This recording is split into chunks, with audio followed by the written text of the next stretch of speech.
We are going to talk about how to properly engage your feet, and you are going to use this technique anytime your feet is touching the ground. So pretty much anytime you're doing anything with your feet. So you need to learn how to spread your toes.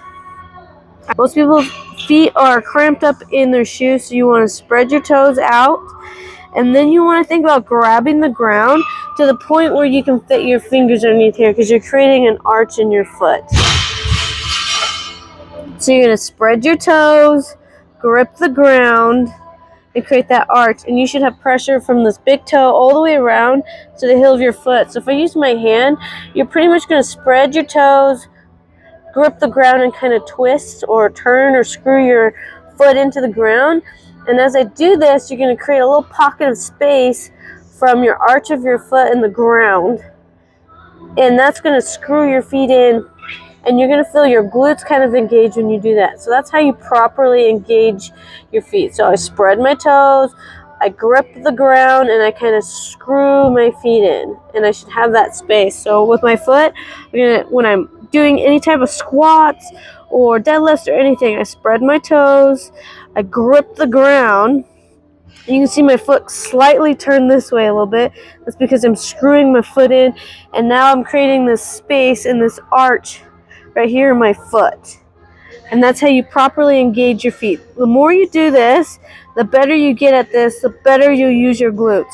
So let's say if you push more through your heel, you're going to get more of your glutes involved, but you want that full tension from your big toe all the way around here. So you want to have that even pressure through your whole foot. But sometimes when you're learning, it's kind of hard to turn on your glutes, so you can push a little bit more through your heel to involve the glutes if you're struggling with that. We are going to go over how to do a step down. So when you do a step down, you're going to put your foot up on a box. I'm starting with a small box, a 12-inch box. The bigger the box, the bigger stretch, so it's going to be a little bit more challenging. I'm going to show you without any hands right now, and sometimes it's hard to start on this with no hands, so you can do it with hands if you need it. That's why this is here. So what you're going to do is you're going to start by spreading your toes, grabbing the ground like we talked about just a second ago. You're going to grip the ground with your foot.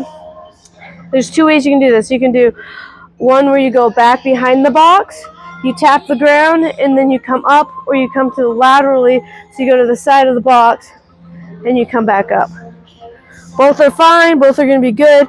The key here is you want to think about, my knee is not going to go forward here. Can't go over your toe. It has to stay in line with your heel. So I spread my toes. I grab the ground. I think about there is a window or a glass wall right here, and I'm going to come down, I'm going to tap my toe, I'm going to come back up. You can go all the way down and touch your heel, but you can't use this foot at all to push off of, so you're going to just drive through this leg and come back up.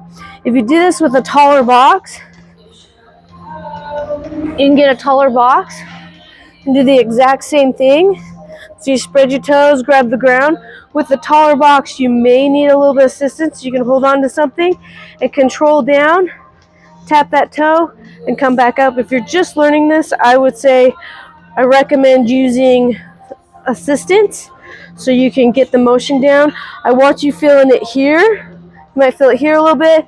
We're going to try to turn off our quads, so you don't want to feel this as much. So you're going to hinge, bend through the hip. There's a wall right here. Don't touch that wall, and then you come back up. Barely tap that toe to the ground, and you come back up.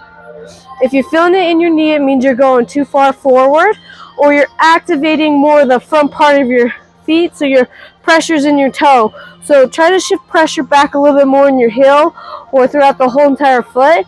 And when you go to come up, push up through that heel to engage your glutes a little bit more.